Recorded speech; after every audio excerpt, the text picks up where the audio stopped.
My husband calls me a pig. I stood outside Frank's office door, holding the lunch tray I'd prepared that morning. Through the glass panel, I could see him leaning back in his leather chair, laughing with his new assistant. The sound carried through the gap under the door. "She eats like a pig," Frank said, his voice loud and careless. "Can you imagine waking up next to that every morning?" The assistant's laughter joined his. My hands went numb. The tray slipped from my grip, sandwiches scattering across the hallway carpet. The noise made them look up. Frank's eyes met mine through the glass. No guilt, just an annoyance. I pushed the door open slowly. My voice came out quieter than I expected. "I made your lunch." He rolled his eyes and waved a dismissive hand. "Jesus, Maggie. It was just a joke. Don't be so sensitive." I picked up the empty tray from where it had fallen, walked into his office, and placed it carefully on his desk. My hands were steady now, even though my chest felt like it was caving in. "You just made a scene yourself," I whispered. Then I turned and walked out, leaving 41 years of marriage scattered on the floor behind me. I didn't remember getting into my car. One moment I was standing in that hallway, the next I was driving with no destination in mind. The radio played something soft, but all I could hear was his laughter replaying in my head. At a red light, I caught my reflection in the rearview mirror. My eyes were red and swollen. My face looked older than it had this morning. 41 years, I said to my reflection. I gave him 41 years. I couldn't go home. Not yet. Instead, I drove to the old lake house my father had left me. It sat quiet and empty most of the year, waiting for occasional weekend visits that had become less and less frequent. I parked by the water's edge and stared out at the still surface. The lake stretched out like glass, reflecting the gray afternoon sky. Something about its calmness made my chest finally crack open. I sobbed hard, shoulders shaking, until there was nothing left inside me except a strange, cold clarity. I wiped my face, started the engine, and looked at myself in the mirror one more time. This version of me looked different. Harder. Decided.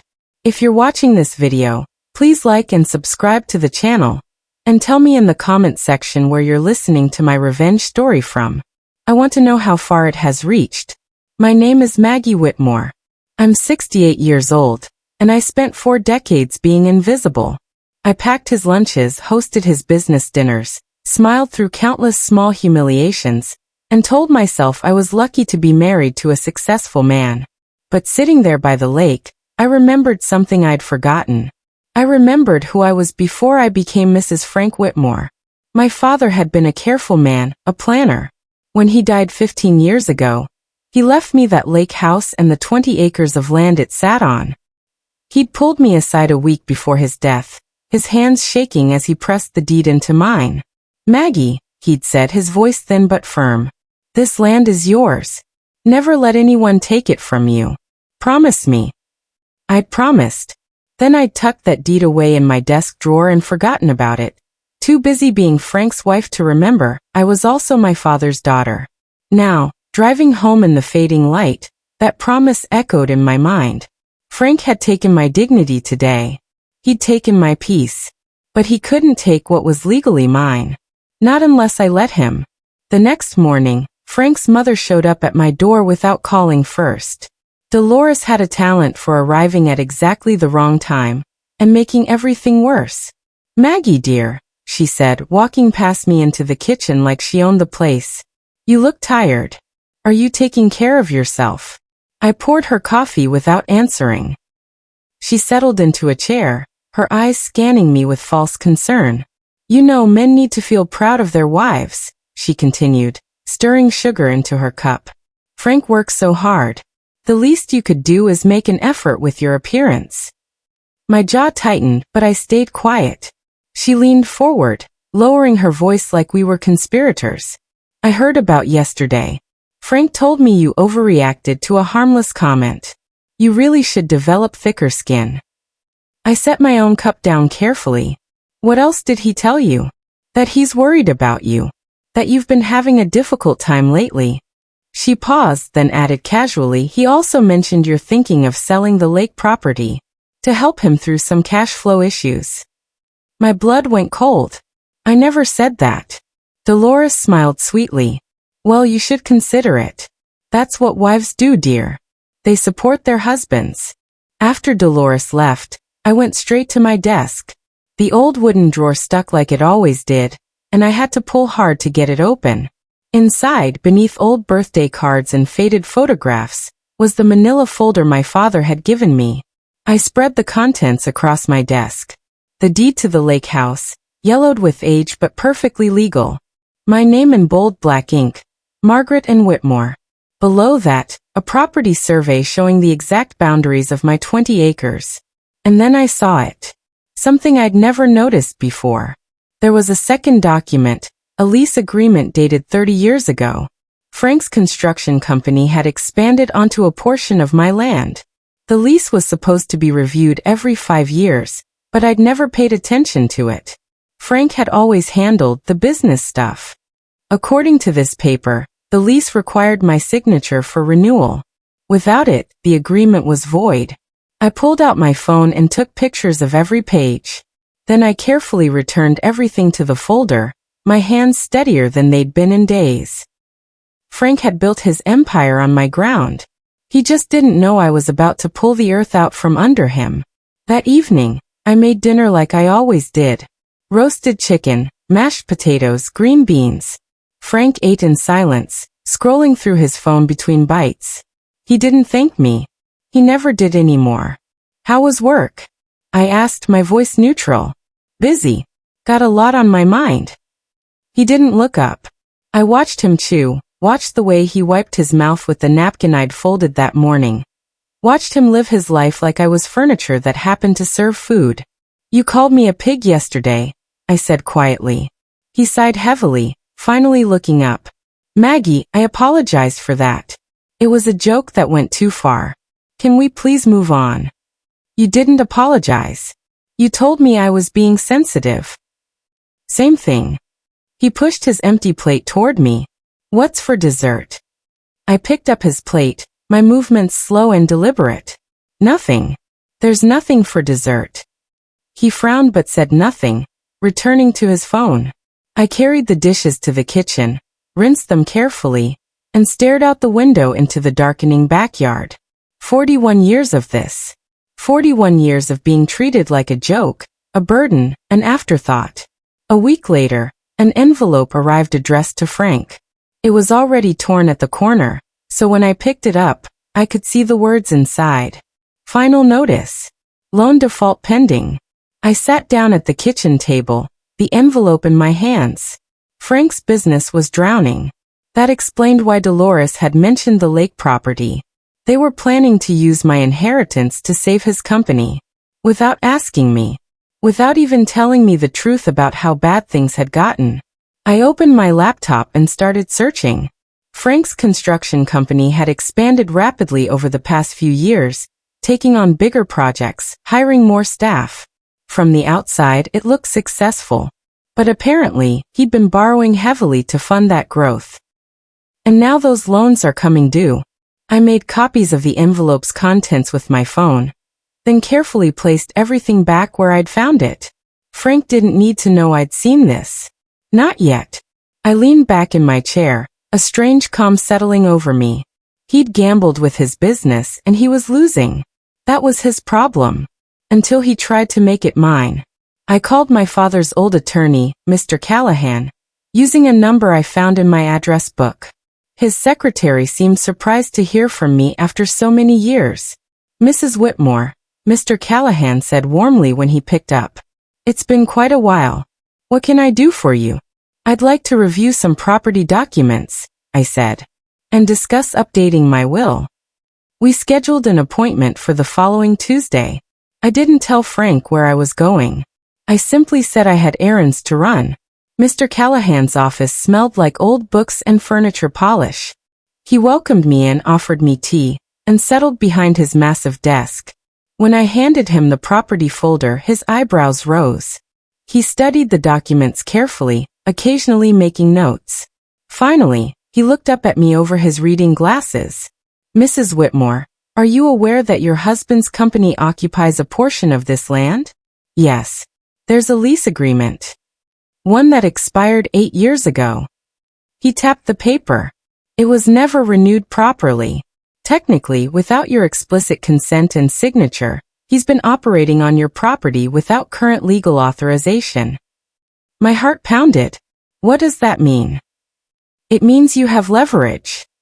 Our 41st wedding anniversary arrived on a Saturday. Frank had forgotten until that morning, then scrambled to make reservations at an expensive restaurant. He invited friends, turned it into a party, probably to avoid actually having to talk to me. Everyone raised their glasses when Frank stood to make a toast. To my beautiful wife, he said, his voice carrying across the table. The woman who's put up with me for 41 years. God knows how she does it. Laughter rippled through the group. I smiled and raised my own glass. To my husband, I said clearly, the man I've fed, supported, and believed in for 4 decades. May he one day deserve it. The laughter died. Confused silence fell over the table. Frank's smile froze on his face, his eyes narrowing at me in warning. I sipped my wine calmly, meeting his gaze without flinching. Our friends tried to restart the conversation, but the damage was done. The rest of dinner passed in awkward small talk. Frank barely spoke to me, his jaw clenched tight. On the drive home, he finally exploded. What the hell was that about? The truth, I said simply. You wanted a toast. I gave you one. The following Monday, I stopped by Frank's office to drop off papers he'd forgotten at home. His assistant, a young woman named Heather, greeted me nervously. Mrs. Whitmore. Mr. Whitmore isn't here right now. Can I help you with something? Just leaving these for him. I set the folder on the desk. How are you settling in? Frank mentioned you just started a few weeks ago. It's great. Exciting times. Mr. Whitmore says we'll all be moving to the new location in Florida soon. The weather will be much nicer than here. I went very still. Moving? To Florida? Oh. Heather's face paled. I thought. I assumed you knew. He mentioned selling the lake property to fund the expansion. My hands gripped my purse tighter. Did he? I probably shouldn't have said anything. Please don't tell him I mentioned it. I forced a smile. Of course not. Could you do me a favor though? Could you print out any paperwork related to that sale? I'd like to review it before signing. She hesitated, then nodded. Give me just a moment. I waited while she printed several pages, stapling them together before handing them over. Sale agreement. Buyer contact information. Projected closing date in 3 weeks. Frank was selling my father's land without my permission, and he'd already found a buyer. Mr. Callahan called me that evening. His voice was tense. Mrs. Whitmore, I've been reviewing your financial documents more closely. I found something concerning. What is it? Several years ago, a loan application was submitted for your husband's business expansion. It shows your signature as a co-guarantor. However, when I compared it to your other legal signatures, there are significant differences. My mouth went dry. What are you saying? I'm saying that signature might not be yours. It appears someone may have forged it. I sank into a chair. Can we prove that? It would require forensic analysis, which could be expensive and time-consuming. But yes, we could potentially prove it. The question is whether you want to pursue that. I thought about Frank, about the life we'd built together, about 41 years of marriage. Then I thought about him calling me a pig, and planning to sell my inheritance behind my back. Keep those documents safe, I said. I'll let you know when I'm ready to use them. Understood. And Mrs. Whitmore? I'm sorry you're going through this. That night, I moved my things to the guest room. I did it quietly, while Frank was in the shower. I took my pillow, my reading glasses, and the mystery novel on my nightstand. When Frank came out of the bathroom, he didn't even notice I was gone. He climbed into bed, turned off the light, and went to sleep like nothing had changed. I lay awake in the guest room, staring at the ceiling, and realized something had shifted inside me. I didn't feel sad anymore. I didn't even feel angry. I felt free. The next morning, Frank finally noticed my absence. "Why'd you sleep in there?" he asked over coffee. "I slept better," I said simply. He frowned but didn't push it. He was too preoccupied with whatever was happening at work. I watched him leave, watched his car disappear down the driveway, and thought about all the mornings I'd stood at this same window, waiting for him to come home. All those years of waiting for him to notice me, to appreciate me, to love me the way I'd loved him. I was done waiting. I met Claire at a coffee shop downtown. She'd been my student years ago when I taught night classes in business administration. Now she was a successful real estate broker, sharp and professional. "Mrs. Whitmore." She hugged me warmly. "It's so good to hear from you. What's going on?" I explained the situation carefully, leaving out the most painful details, but giving her enough to understand. I owned property. My husband wanted to sell it.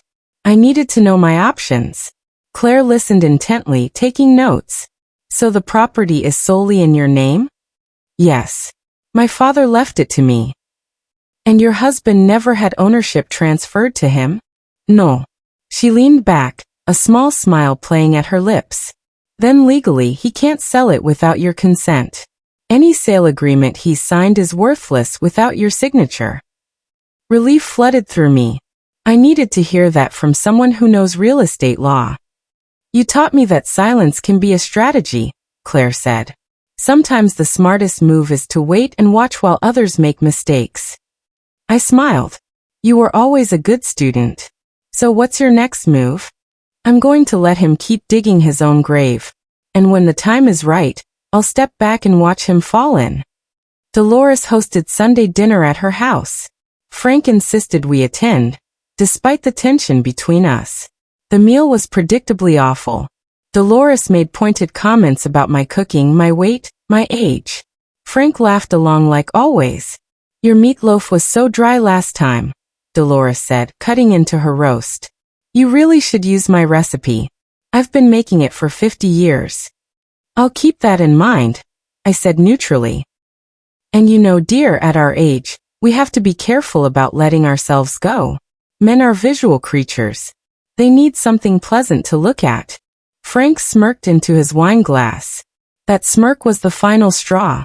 I set down my napkin carefully, folded it precisely, and placed it beside my plate.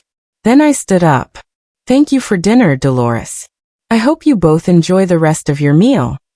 "Where are you going?" Frank demanded. "Home. I'm tired of feeding people who can't taste gratitude." Dolores gasped. "How dare you speak to me that way in my own house?" I looked at her calmly. "The same way you've spoken to me in mine for 41 years. I walked out. Behind me, I heard Frank apologizing to his mother, making excuses for my behavior. But I didn't care anymore what either of them thought. Mr. Callahan had everything ready by the following Wednesday. I sat in his office, looking at the papers spread across his desk. "This document withdraws your co-guarantor status on the business loans," he explained. "Once you sign, the bank will likely recall the loans immediately. Without you backing them, your husband doesn't have sufficient collateral." "And the property lease?" "This second document formally terminates the expired lease agreement. His company will have 30 days to vacate your land or negotiate a new lease at market rates." I picked up the pen. My hand was perfectly steady. "No shouting," I said quietly. "No drama. Just legal consequences for his actions." "Are you certain about this, Mrs. Whitmore? Once these are filed, there's no undoing it." I thought about the woman who'd stood outside that office door last month, trembling while her husband mocked her. I thought about 41 years of being treated like I didn't matter. "I'm certain." I signed both documents, the pen scratching across paper with a sound like a door closing. Life at home continued normally on the surface. I cooked dinner. I watered my plants. I did laundry. Frank was increasingly distracted, spending hours on phone calls he took in another room. "Is everything okay with work?" I asked one evening. Just the usual stress, he muttered. Cash flow issues. Nothing I can't handle. I'm sure you'll figure it out. He looked at me strangely, like he was trying to determine if I was being genuine or sarcastic. I kept my face neutral. That night his phone rang during dinner. He looked at the screen, and his face went pale. I need to take this, he said, standing abruptly. He walked into his office and closed the door. Through the thin walls, I heard his voice rising. What do you mean by recalled? No, we had an agreement. I don't understand. I continued eating my dinner calmly, cutting my chicken into neat pieces. Everything tasted better lately. Maybe it was because I was finally making decisions that were mine alone. Frank came back to the table looking like he'd seen a ghost. He sat down heavily, his food forgotten. The bank called, he said, his voice hollow. They're recalling the business loan. They said the co-guarantor withdrew consent. Maggie, that's you. What did you do? I set down my fork and met his eyes directly. I removed my name from a document I never signed. His face flushed red. What are you talking about? You signed that loan application 3 years ago. No, Frank. I didn't. You forged my signature. That's insane. I would never. Mr. Callahan has the original documents. He's had them analyzed. It's not my signature. The color drained from his face. He opened his mouth, closed it, then opened it again. Even if that's true, you're destroying everything I've built.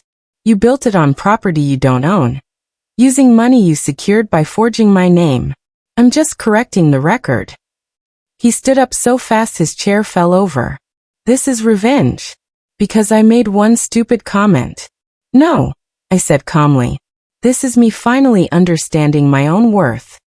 He grabbed the keys and stormed out, slamming the door hard enough to rattle the windows.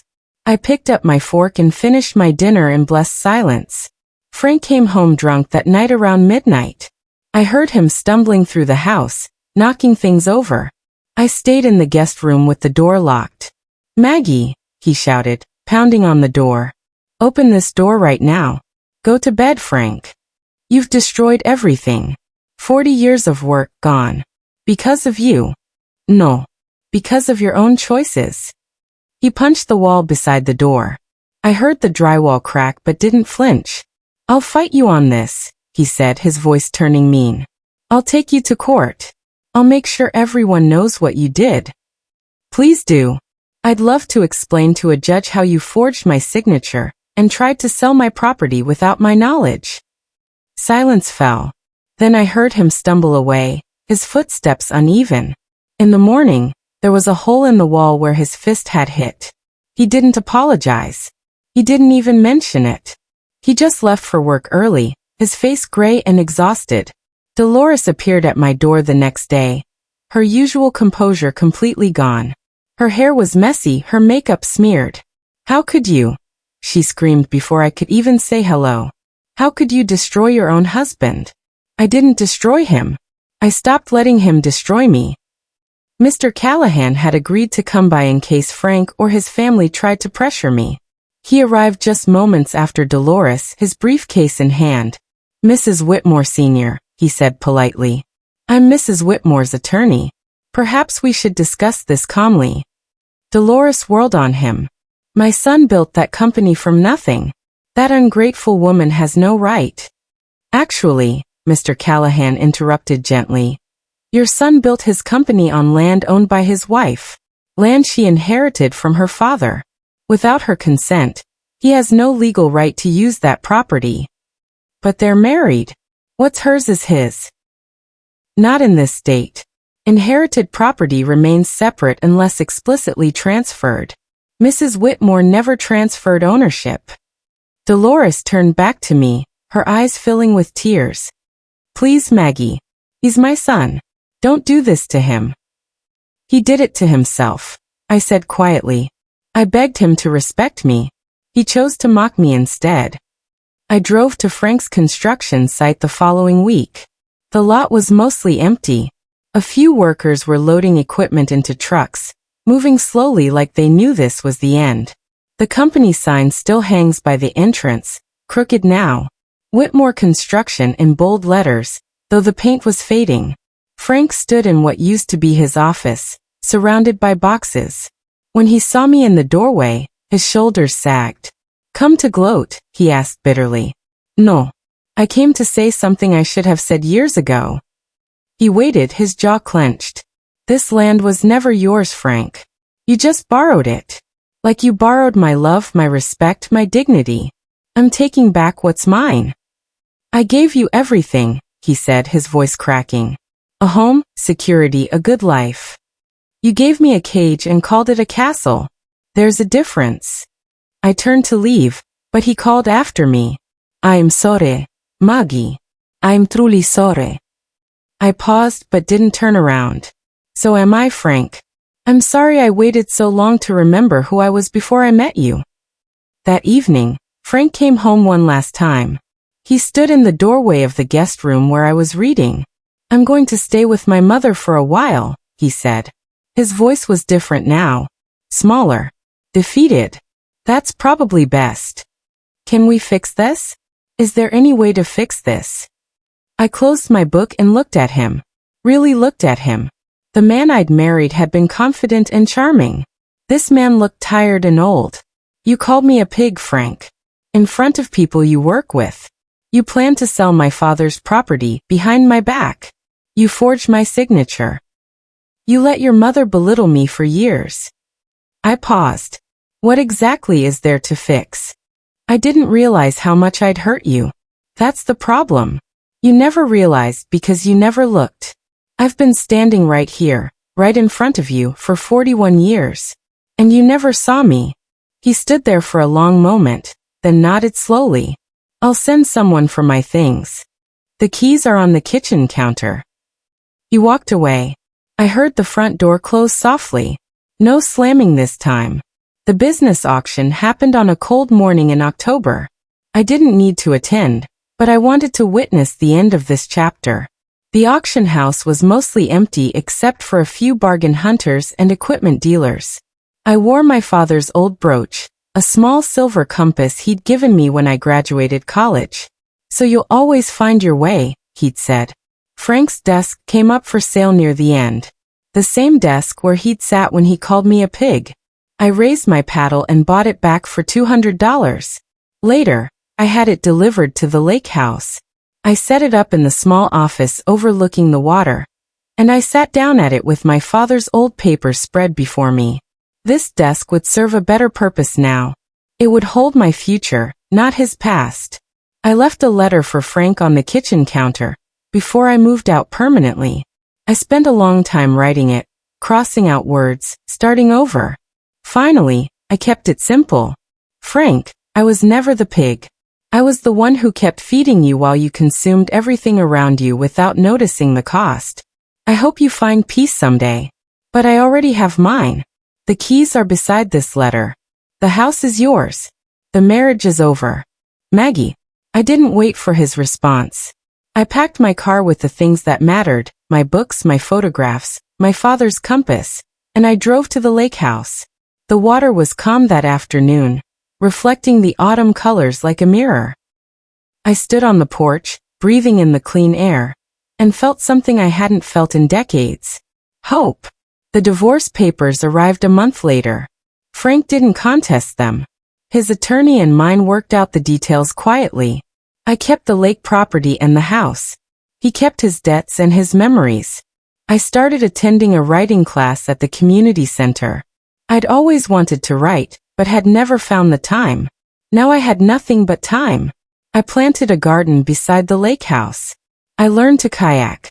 I called old friends I'd lost touch with over the years. I remembered who Maggie was before she became Mrs. Whitmore. Some nights, I still thought about those 41 years. But mostly, I thought about the life stretching ahead of me, full of possibilities I'd forgotten existed. My phone rang one evening while I was watching the sunset. Unknown number. I almost didn't answer. "Maggie." Frank's voice came through thin and uncertain.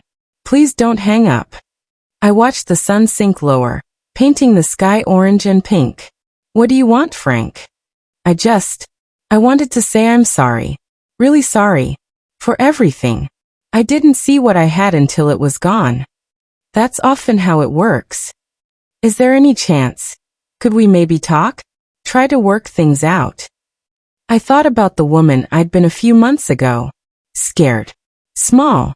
Invisible. Then I thought about who I was becoming. No, Frank. There isn't. Please, Maggie. I need you. And I needed you to see me. To respect me. To love me enough not to mock me in front of others. But you couldn't do that. I've changed. Maybe you have. But I've changed too. I've remembered that I'm enough on my own. I don't need someone else to make me whole. He was quiet for a long time. I hope you're happy, Maggie. I really do. I am, Frank. For the first time in decades, I actually am. I ended the call and set my phone down. The sun had almost disappeared now, leaving behind trails of gold across the water. Tomorrow it will rise again, and I will be here to see it.